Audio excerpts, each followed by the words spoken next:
Hey guys, welcome to the channel. In this video, I'm going to share a short clip from my Pluralsight course on how to build a conversational AI solution with Microsoft Azure. We'll go through how to create, train, and publish a bot using a tool called qnamaker. To watch the full course, head over to the link in the description below. Now let's dive into the video.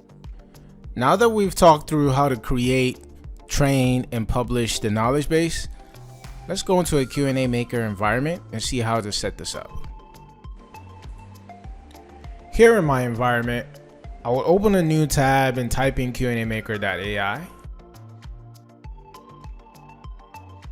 And I'll click the option to create a knowledge base. And the first step here is to create the Q&A service in Azure. Let's click on the blue button here to create it. This will open a new tab to the Azure portal. And over here, I'll create a resource group and I'll call it qnamaker RG. Let's give the Q&A service a name. I'll call mine first Q&A service.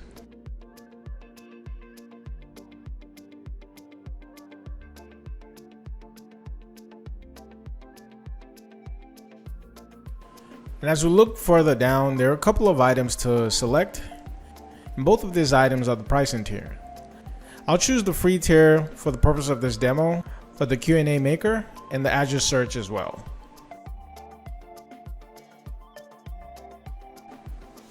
Once you've done this, go ahead and click review and create. And this will take you to a summary page of what we will be creating. And once we're ready to go, we'll go ahead and select create. And this will take a few minutes to create. So we'll continue on when this is done. We can see now that it's completed. I'll go ahead and go into the qnamaker RG resource group. And over here, I can see what was deployed. We have 5 resources that were deployed to create this Q&A service. Now we can go back into the qnamaker website to continue creating our knowledge base. Over here on step 2, go ahead and click refresh. And you can select the subscription name, and you also see the Q&A service that we created earlier. Select the language and move on to step 3. And over here in step 3, it's going to ask us to give the knowledge base a name. Let's go ahead and do that.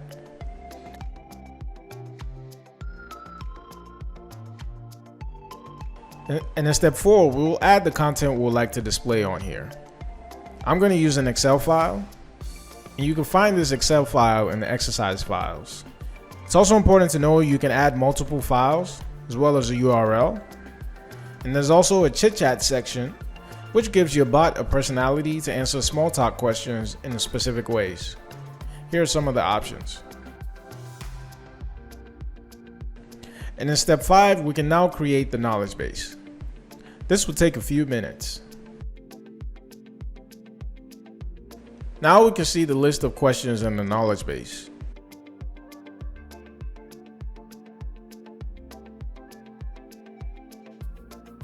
I can also add my own questions here as well by clicking the add Q&A pair. Let's go ahead and add a greeting. I'll add the words hello, hi, and hey.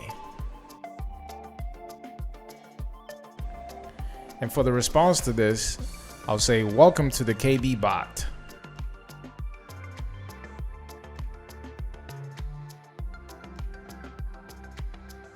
Let's save this by clicking the save and train section. In the test section, I can type hey and get that response back.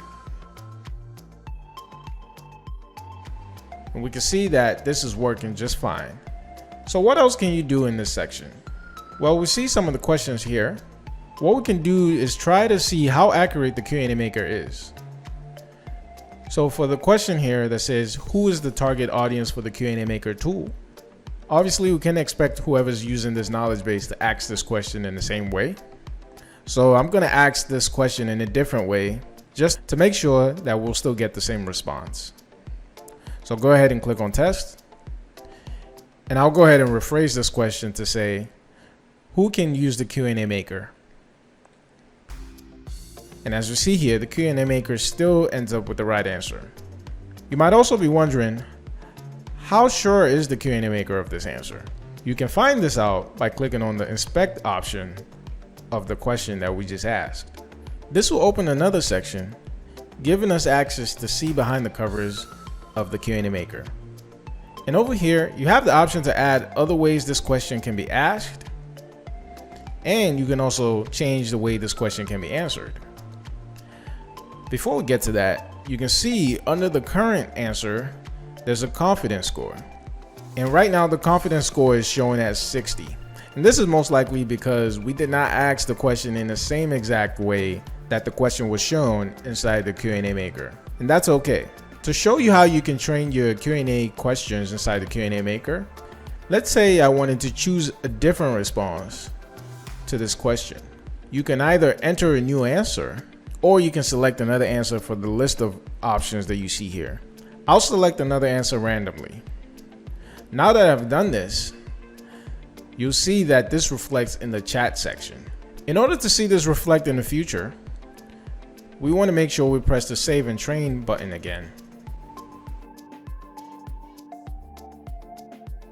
Now, if we ask this question again, you'll see that we now get the answer we selected.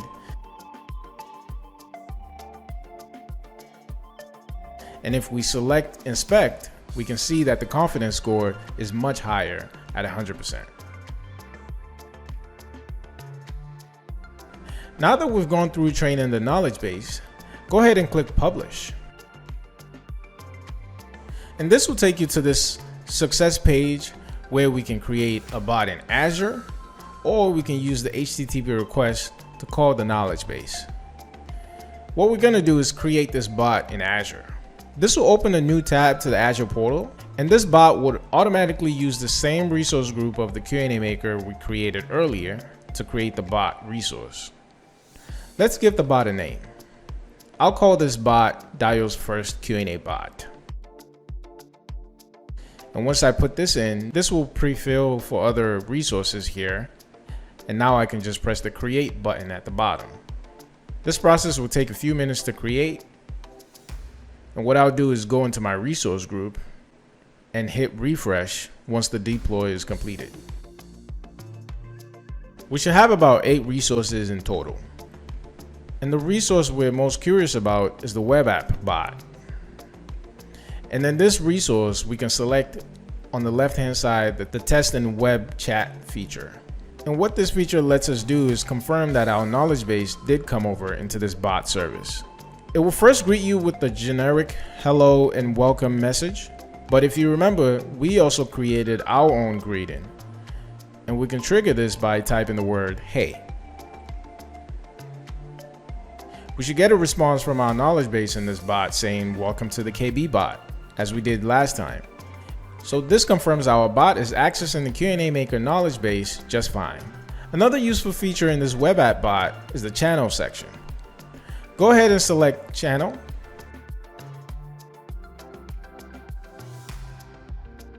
And over here, you can see all the different options we have to use the knowledge base we just created.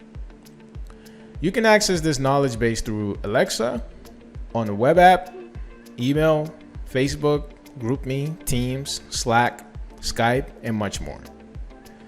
To see how this works, I'll select the web chat option, and over here you can see the code you will use in your website to access the bot. What we'll need to do is add the secret, which is over here, and paste it in the code. And this is how you create a knowledge base, test it, train it, and publish it, and use it via different channels. Thank you for watching this clip of my course on Pluralsight. Please head over to the link in the description to watch the full course at pluralsight.com. And don't forget to subscribe to this channel for more videos like this. I'll see you in the next one.